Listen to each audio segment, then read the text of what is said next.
From Kursk's aftermath to the Dnieper July, October 1943. A front reeling but not broken.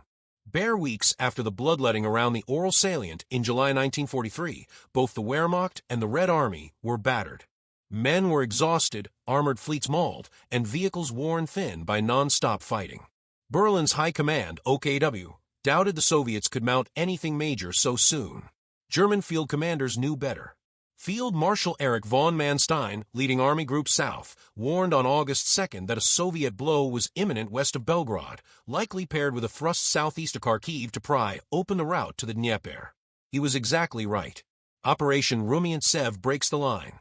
On August 3rd, after a violent artillery preparation and heavy air strikes, Soviet Guards armies smashed the seam between III Army Corps and XLVII Panzer Corps. The 5th Guards Tank Army surged through, driving as far as 24 kilometers into German rear areas by nightfall. Codenamed Operation Rumyantsev, the offensive widened in the days that followed. The 53rd Army severed the Belgorod-Kharkiv road, the steppe front clawed into Kharkiv suburbs on August 12th, and seized the city on August 23rd after savage, block-by-block combat. Farther south, Talbikin's south front cracked the Meoz River defenses, retook Taganrog on the Sea of Azov, and kept Halit's 6th Army falling back. Army Group South bled roughly 133,000 casualties in August, only a fraction replaced. Manstein begged Hitler on September 3rd for either reinforcements or permission to shorten the front. He got neither. September, the southern front buckles. Through early September, Soviet advances cut key rails, Bryansk, Konotop, forced the 17th Army out of Akuban toward Crimea, and opened a 45 kilometers gap between 1st Panzer Army and 6th Army. Stalino fell on September 8th, Mariupol on the 10th. The Red Army threatened to unhinge the entire southern wing.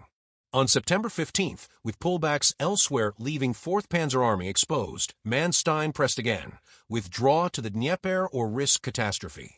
Hitler grudgingly authorized a retreat to a line from Melitopol up the Dnieper past Kiev and along the Desna. Why Kiev mattered? Kiev, among Eastern Europe's oldest cities, had suffered 3 years of German occupation since September 1941, years marked by atrocities, above all the September 29th to 30th 1941 massacre at Babin Yar, where roughly 34,000 Jews were shot over 2 days by SS and police units abetted by local collaborators. The coming campaign to retake the city was not only military, it was the chance to end a reign of terror. Stavka's plan: converge, break, and destroy. Soviet High Command ordered a converging offensive. Central Front Rokossovsky and Voronezh Front Vatutin to drive on Kiev and crush 4th Panzer Army. Steppe Front Konyev toward Kremenchuk. Southwest Front Malinovsky to keep battering 6th Army toward Kherson and isolate 17th Army in Crimea. Racing the Germans to the river lines. To end Nazi control in Kiev, the Soviets first had to force the Desna and Dnieper as German rearguards streamed west.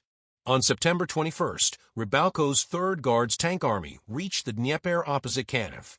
Ordered to seize a foothold by any means, his troops crossed north of Kyiv on September 22nd and carved out the Bukrin bridgehead, later reinforced by the 27th and 70th Armies. Losses were heavy. German counterblows by XLVII Panzer Corps repeatedly bit into the perimeter. North of the city, on September 26th, 38th Army forced another bridgehead at Lyades, 20 km above Kyiv, soon to become decisive. Meanwhile, airborne drops into Bukrin that night went badly wrong, scattering into German positions and suffering crippling casualties. By September 30th, Army Group South had slipped behind the West Bank, high ground commanding the flat, treeless steppe to the east. Hitler's refusal to fortify that bank earlier meant many German strongpoints were unfinished and held by depleted, exhausted units. Still, counterattacks slammed into the bridgeheads. An October 6th blow against Lyades failed only after Soviet armor was ferried across under fire. The pivot, from Bukrin to Lyades. Repeated Soviet assaults out of Bukrin, October 15th to 18th, ran into a wall of pre-sighted German artillery and were repulsed with severe losses. Stavka drew the right conclusion: shift the main effort.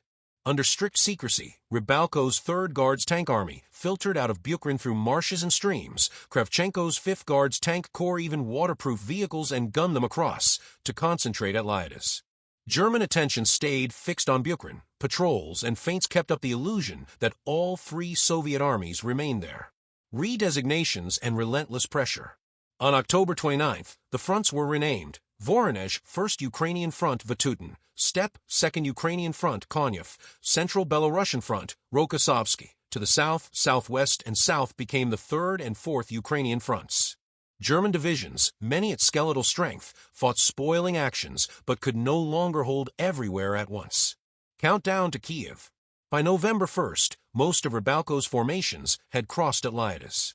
Vatutin's plan, 38th Army Moskalenko, would rupture a thin sector held by the 68th and 88th Infantry Divisions. 23rd Rifle Corps would follow. 5th Guards Tank Corps, almost equals 100 tanks, would exploit. Stalin demanded Kiev by November 7th, the anniversary of the Bolshevik Revolution. November 3rd, over 2,000 Soviet guns open up on 7 and 13 Army Corps. Positions shattered, air attacks raked the rear. The 38th Army surged forward, tearing a hole that could not be closed.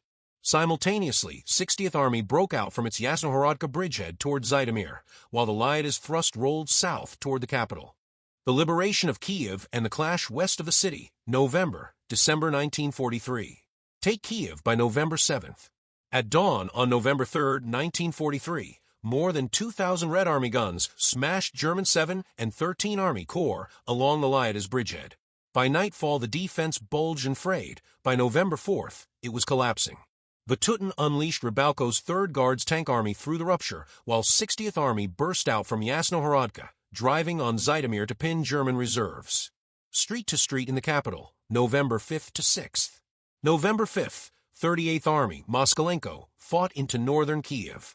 German 88th Infantry Division, already mauled, fell back to strongpoints and choked streets with rubble and fire. Combat resembled Stalingrad in miniature. Assault groups with sappers, submachine gunners, and direct fire guns clearing buildings one by one, each intersection its own firefight. By evening, the main rail station and adjoining districts were in Soviet hands. General Heinrich Roth of the 88th fell amid the chaos. November 6th, early hours, organized resistance snapped. Red flags went up on public buildings, columns of prisoners, many dazed rear echelon troops thrown in last minute, filed east. Kiev, under Nazi occupation since September 19, 1941, was free. The liberation of Kiev carried a moral weight beyond the map.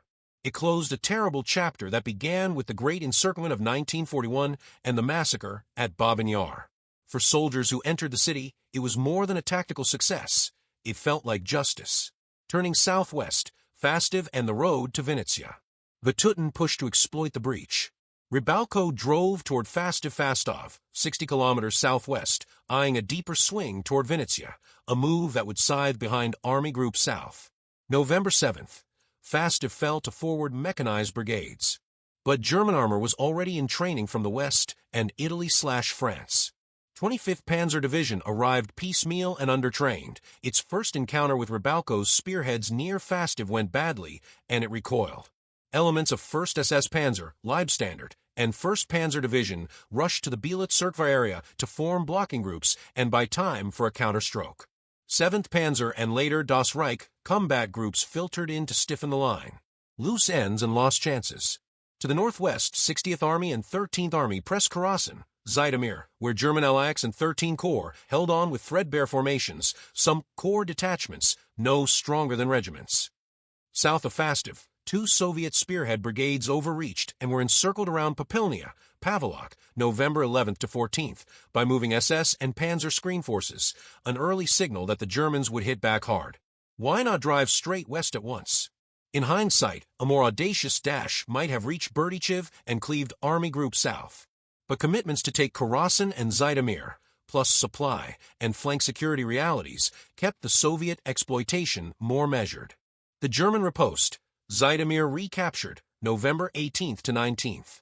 With reinforcements now on hand, von Manstein and General Erhard Raus formed a counterattack group under ex-LWII Panzer Corps, Hermann Bulk. 1st Panzer and 1st SS Panzer, LAH, to strike the Brusilov sector. 7th Panzer to veer north and sever the Kiev-Zhytomyr artery. November 18th to 19th, 7th Panzer punched into Zhytomyr, and after bitter house fighting, the city changed hands again, back to the Germans. Elsewhere, mud, Soviet artillery, and low clouds hampered the panzers. LH and 1st Panzer ground into strong anti-tank belts around Brusilov and stalled. Repeated Soviet counter-thrusts with 5th and 8th Guards Tank Corps kept the front elastic. A week of armored chests in the mud, November 20th to 26th. Bulk probed and pivoted. South of Brusilov, LH fought through villages like Terbivka and WWII, then dug in as rain and counterattacks piled up casualties on both sides. North of Zhytomyr, 1st Panzer and 7th Panzer threatened Soviet lines of communication, briefly isolating parts of 1st Guards Cavalry Corps. Soviet high command fed in the 1st Guards Army behind the battered 38th Army and moved tank corps laterally to stiffen the arc around Kiev. By November 24th, Brusilov fell to a coordinated German squeeze, but the operational spring had lost tension. Vehicles were worn, ammunition stocks thin, and the ground a clinging morass. On November 26th, the attack wound down. Both sides regrouped. December reset. Strike the northern bulge. Rouse and Bulk planned a new blow against the Malin, Radomishel salient that hung over the left of XLVII Panzer Corps and shielded Karasin's approaches. December 6th, in pre-dawn, Frost the Panzers went in again. 7th Panzer sliced behind Soviet 60th Army, scattering rear echelons and lunging for bridgeheads on the Ursha. 1st Panzer swung toward the Teterev, capturing villages in a rolling series of close-range fights. LH advanced through Styrty, Korchiva, Baziv, then wheeled toward the river lines as fuel and resistance slowed tempo. The goal: crush Soviet bridgeheads on Teterev and Ursha, relieve Karasin, and realign the front. December 8th to 11th, German infantry took over river lines while the panzers angled north to help 7th Panzer. Temporary success followed, several bridgeheads erased. Soviet units shoved back across the Teterev, Karasin retaken. But new Soviet reserves, 25th Tank Corps, 4th Guards Tank Corps, elements of 18th Army, flowed in to stiffen the river defense and seed fresh counterattacks. The Melanie design and the reckoning, December 19th to 23rd. Bulk tried for a big encirclement near Melanie. 7th Panzer to hook wide as the right arm. 1st Panzer and LH to drive frontally and then swing to close the pocket. Initial gains came fast, but captured Soviet maps revealed the trap's jaws were biting into multiple rifle corps and at least 3 tank corps, with more streaming in. LH reported being outflanked on both sides, fuel and attrition bit hard. By December 23rd, the pocket remained ajar. The Germans pulled back to a shortened, defensible arc. December 24th, the hammer falls elsewhere. Even as German attention fixed north of Zhytomyr, the Soviets detonated a larger offensive out of the Brusilov sector on December 24th. 2 Soviet tank armies, 3 combined arms armies, and additional independent corps smashed into weakened German divisions, 8th, 19th, 25th Panzer, and ripped open the line. The vision of retaking Kiev evaporated for good. What the second round decided: Kiev remained securely in Soviet hands. The Red Army had not only crossed and held the Dnieper's west bank, Hitler's nightmare, but also expanded bridgeheads into a contiguous lodgment. Army groups south bled irreplaceable strength in a month of back-and-forth armored battle, trading space and towns for time. Operational initiative shifted decisively to the Red Army in Ukraine.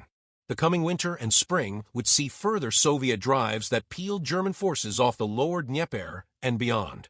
From the Dnieper to the winter counteroffensives, late December 1943 to January 1944.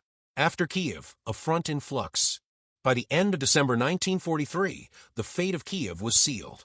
The German counteroffensive west of the city had failed to reverse the Soviet gains. The Red Army stood firmly on the west bank of the Dnieper, having liberated the Ukrainian capital on November 6th and repelled repeated German attempts to retake it. But the campaign was far from over. Both sides now sought to consolidate and prepare for the next phase. The Soviets, under Vatutin's First Ukrainian Front, held a growing salient west of Kiev that pointed like a dagger at the German rear in Ukraine. The Germans, under von Manstein's Army Group South, were bleeding. Infantry divisions averaged only 1,000 to 1,500 combat troops apiece, armored divisions often fewer than 50 tanks. Yet Hitler still demanded holding Ukraine at all costs. The stage was set for another brutal winter of mobile warfare. The Soviet New Year's offensive, December 24, 1943, January 1944. On December 24, 1943, Even as German counterattacks sputtered near Melanie, Vatutin and Stavka unleashed a major blow from the Brusilov sector. 3 Soviet combined arms armies, 27th, 40th, 1st Guards. 2 tank armies, 1st Tank, 3rd Guards Tank. Several independent corps. Together, they smashed into thinly held German lines manned by 8th Panzer, 19th Panzer, and the understrength 25th Panzer Division. The effect was immediate. Wide gaps tore open. German infantry was swept aside, positions collapsed, and armored reserves were too few to stem the tide. By early January 1944, Bridgehead fell, January 5th. Kherson, briefly retaken by the Germans in December, was abandoned.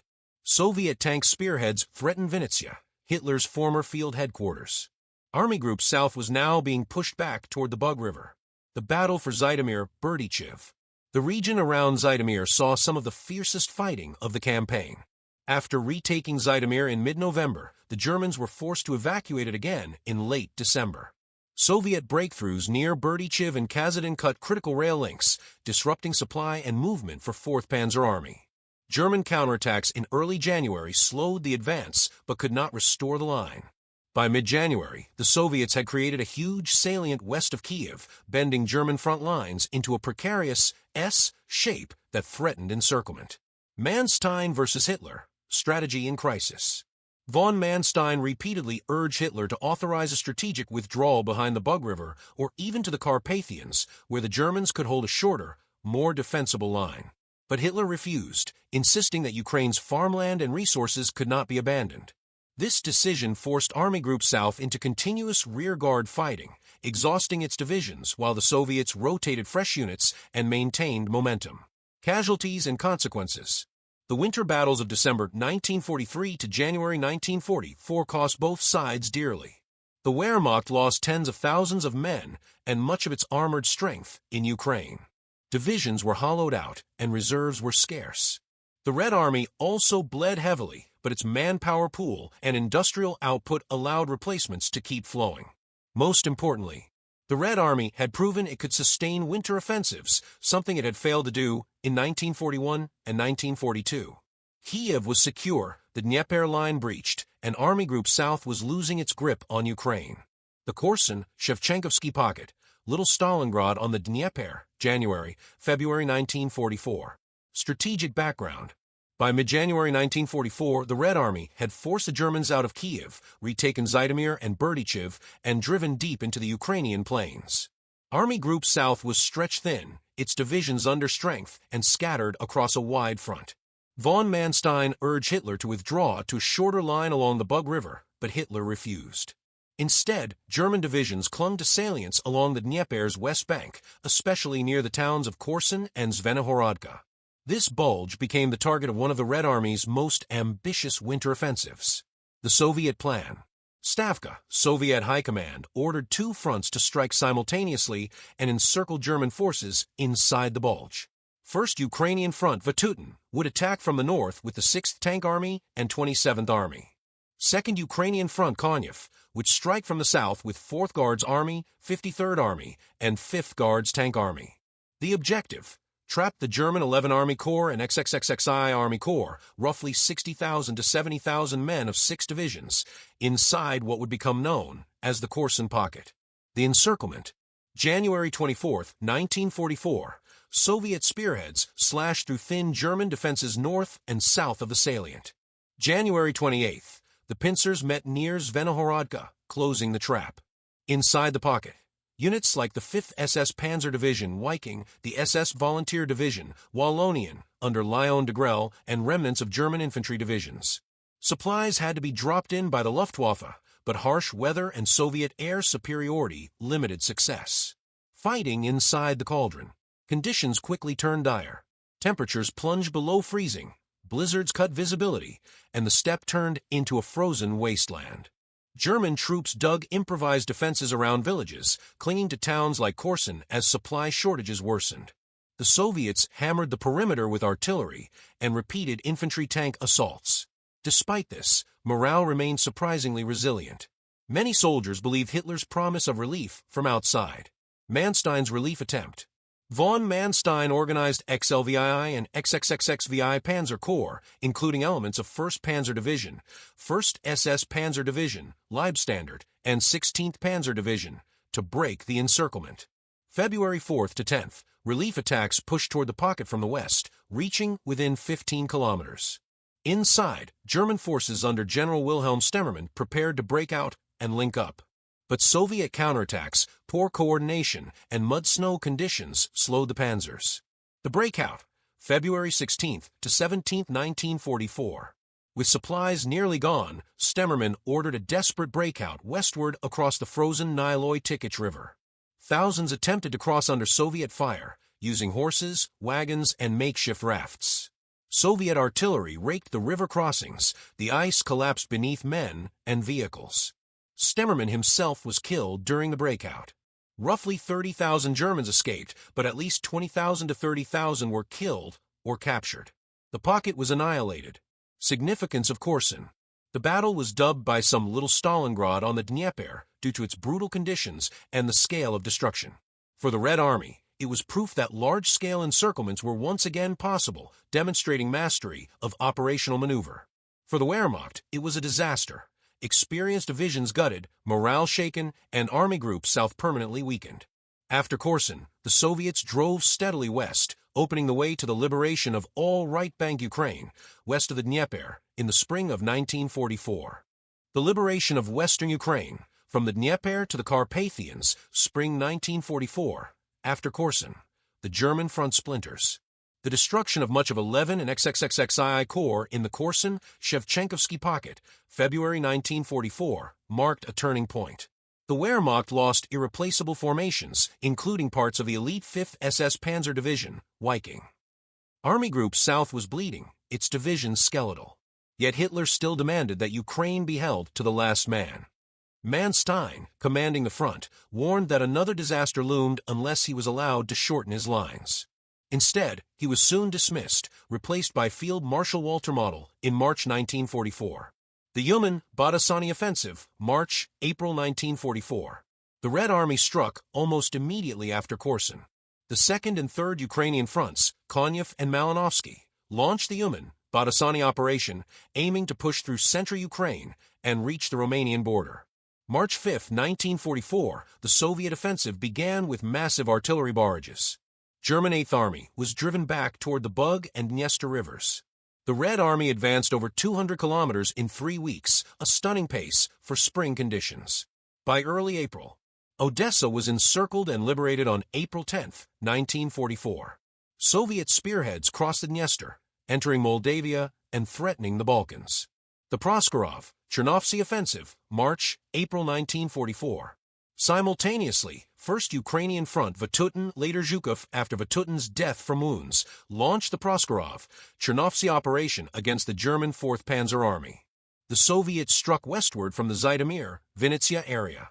By mid-March, they had advanced into Ternopil and Chernivtsi, creating deep salients.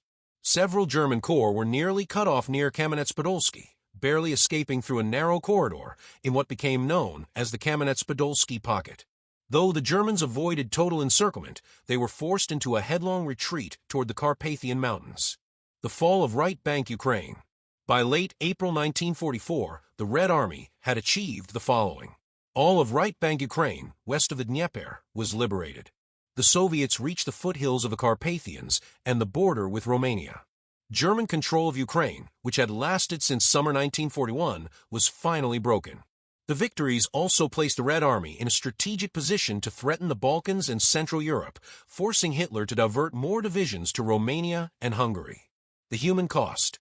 For the Red Army, the winter-spring campaigns of 1944 cost hundreds of thousands of casualties, but Soviet manpower reserves and industry ensured replacements. For the Wehrmacht, the losses were crippling.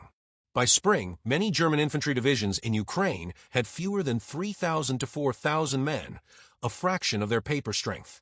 Civilians across Ukraine emerged from under 3 years of Nazi occupation, shattered by massacres, like Babyn Yar, scorched earth policies, and forced deportations.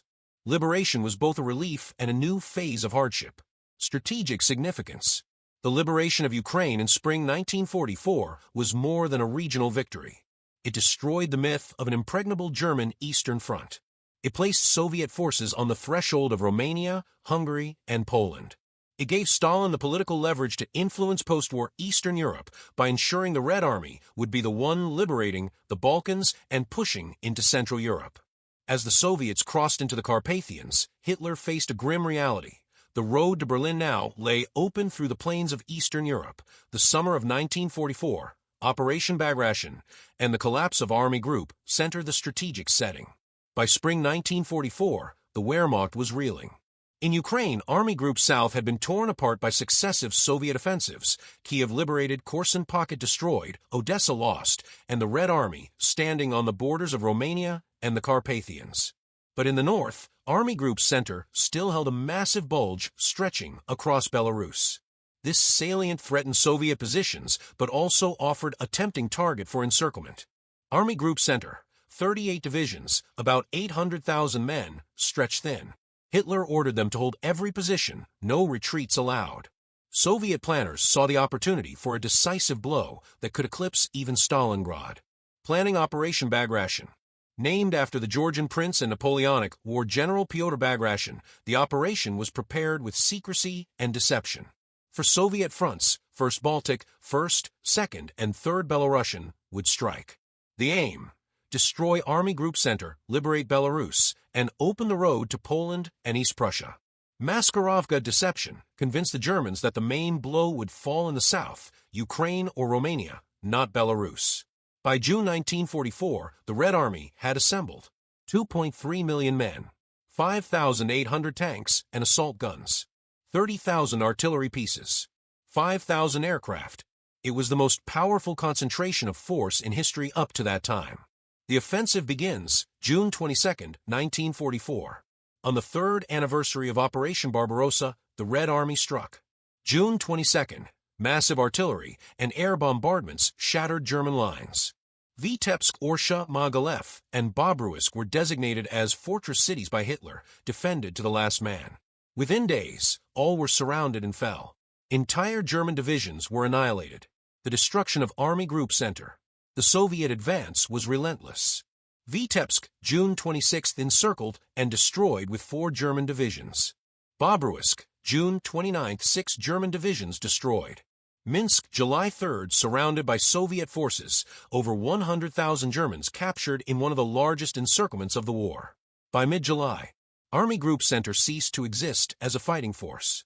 Out of 800,000 men, over 400,000 were killed, wounded, or captured. The Wehrmacht had suffered a catastrophe greater than Stalingrad. Consequences of Bagration. Belarus was liberated. Soviet armies advanced 600 kilometers in 6 weeks. The road to Warsaw, the Baltic states, and East Prussia lay open. The Germans were forced into hasty withdrawals from Latvia, Lithuania, and much of Poland. For Hitler, it was a disaster he never recovered from. The Eastern Front was collapsing on all axes. Meanwhile, in the south, Soviet armies were pushing through Moldova and into Romania. In the north, Leningrad had been freed in January. Across the front, the Wehrmacht was in retreat. The bigger picture, summer 1944. Operation Bagration coincided with the Western Allies' D-Day invasion in Normandy, June 6, 1944. Germany was now caught in a vice. Allied armies advancing from the west. The Red Army smashing forward in the east. The Third Reich's fate was sealed. The question was no longer if it would fall, but when. The liberation of the Balkans, summer, autumn 1944. Strategic importance of the Balkans.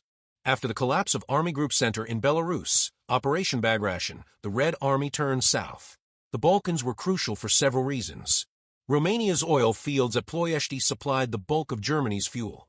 The Balkans provided raw materials, food, and strategic depth for the Wehrmacht. Politically, the region was filled with shaky German allies, Romania, Bulgaria, and Hungary, all wavering as Soviet forces approached. If the Soviets broke through, Germany would lose its last reliable oil supply, crippling the war machine. Romania turns against Hitler. Jassy, Kishinev offensive, August 20th to 29th, 1944. The 2nd and 3rd Ukrainian fronts, Malinovsky and Talbygin, launched a devastating strike near Jassy, Yashi, and Kishinev, Chisinau. German 6th Army and elements of 8th Army were smashed. Over 200,000 Axis troops were killed or captured in a matter of days. This was one of the most complete Soviet victories of the war, the destruction of an entire German army group.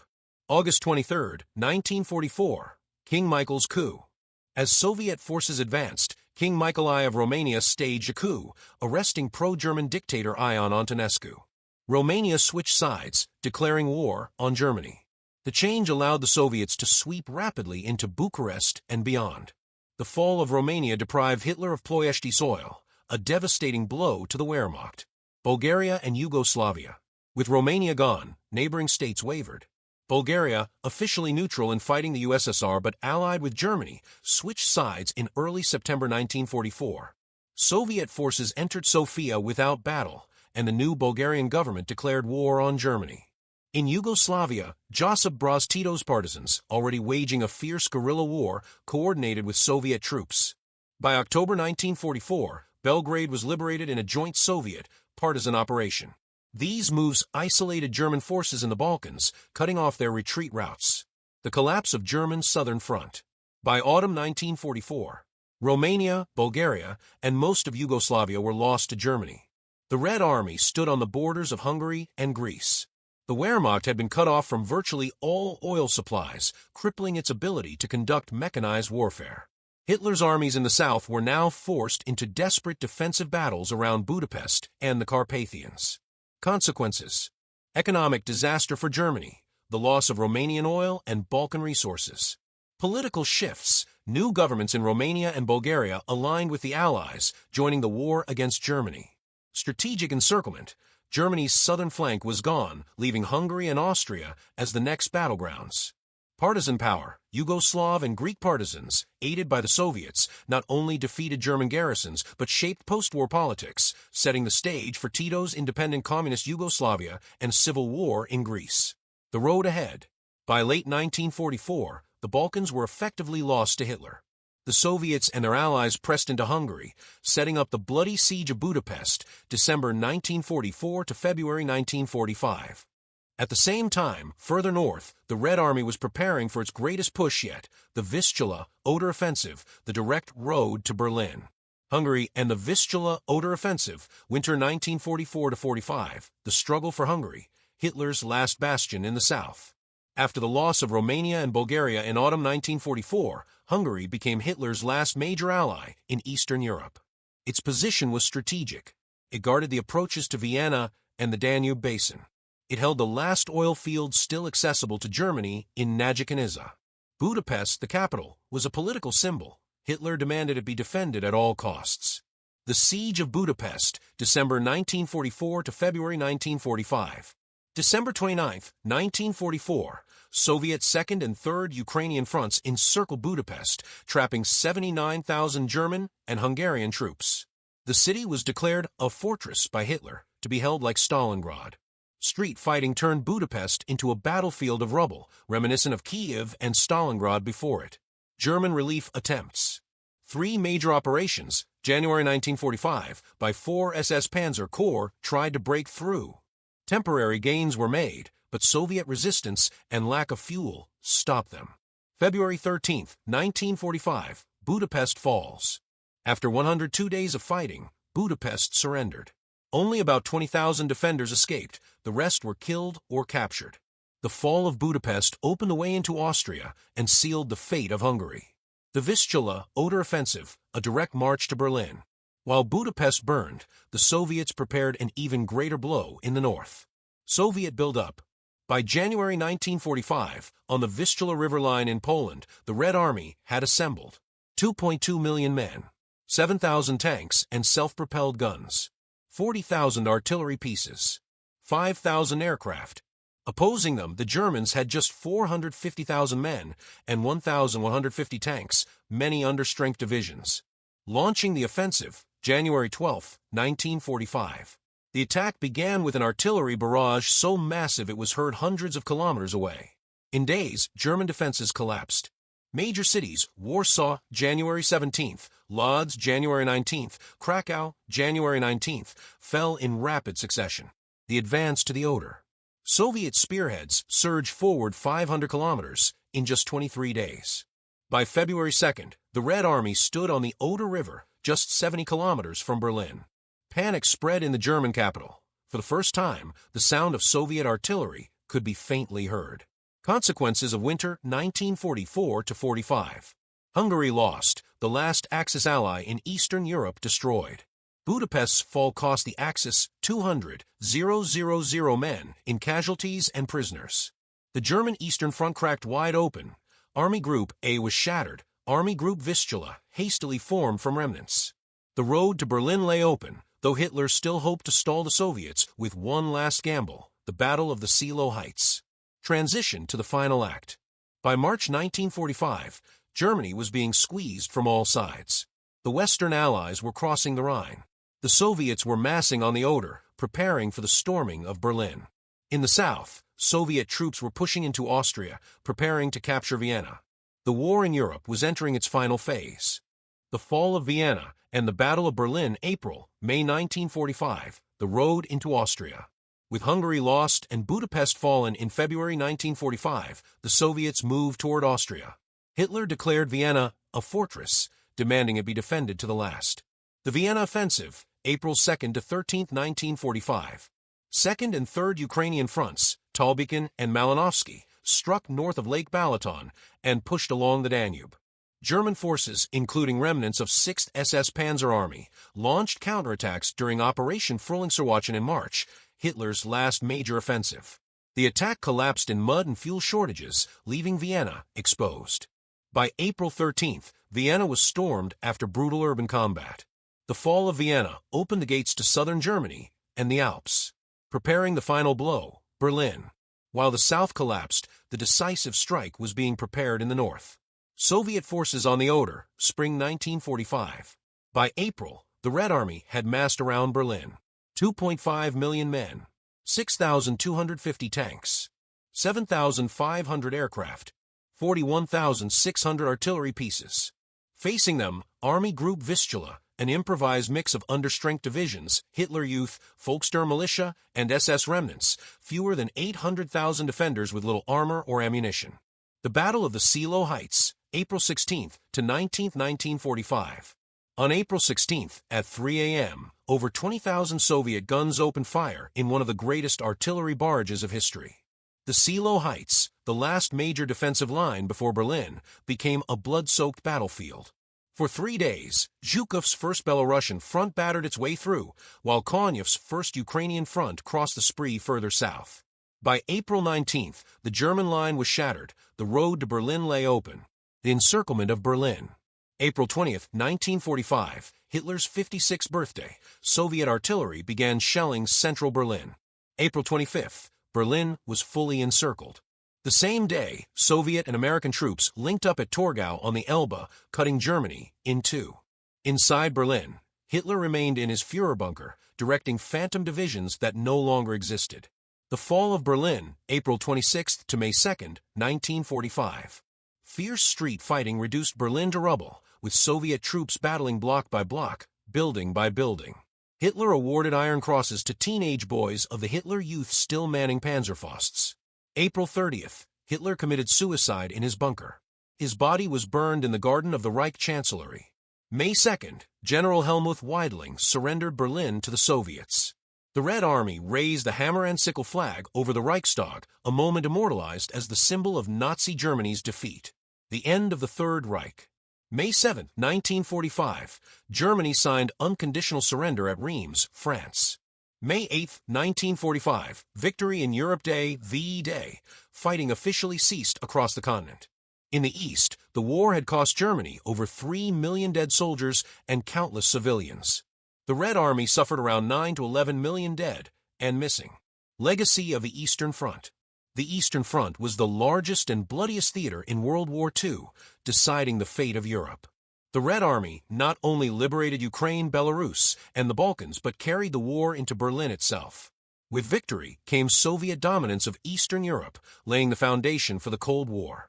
Conclusions and legacy of the Eastern Front: the human cost. The Eastern Front was the largest and deadliest theater of World War II. Soviet Union, between 26 to 27 million dead, of whom nearly 9 to 11 million were soldiers. Germany and Axis allies, around 5.5 million military dead on the Eastern Front alone. Civilians bore the worst. Massacres, Babin-Yar, Ohrid-Auer-Katyn, forced deportations, starvation, and scorched earth policies left whole regions devastated. Ukraine, Belarus, Poland, and Western Russia were reduced to ruins. Millions were displaced, cities like Kiev, Minsk, and Stalingrad left in rubble. The turning of the tide. From the defense of Moscow in 1941, to Stalingrad in 1942-43, to Kursk and Kiev in 1943, and finally to Berlin in 1945, the Soviet Union bore the brunt of the struggle against Nazi Germany. The Battle of Kiev, 1943, was a crucial step. It broke German control of central Ukraine, ended 3 years of occupation terror, and set the stage for the liberation of the entire region. The Korsun Pocket, Odessa, and the Carpathian campaigns pushed the Germans out of Ukraine. Operation Bagration 1944 shattered Army Group Center, arguably the greatest German defeat of the war. The Vistula, Oder Thrust, and the fall of Berlin brought final victory. Without these offensives, the war in Europe could not have ended in May 1945. Political consequences. With liberation came Soviet domination of Eastern and Central Europe. The Red Army's presence allowed Stalin to impose communist regimes in Poland, Czechoslovakia, Hungary, Romania, Bulgaria, and East Germany. Yugoslavia, though communist, pursued its own path under Tito, while Greece erupted into civil war. The division of Europe at the end of the war laid the foundations for the Cold War. Military lessons. The Red Army evolved from the battered force of 1941 into a modern, mechanized juggernaut by 1945. Massive use of artillery, tanks, and combined arms operations overwhelmed German tactical skill. German reliance on Hitler's no retreat orders led to repeated encirclements and catastrophic losses. The Eastern Front proved that strategic mobility and industrial output could outweigh tactical brilliance. Legacy. For the Soviet Union, victory was a source of immense pride. The Great Patriotic War became central to Soviet identity and political legitimacy.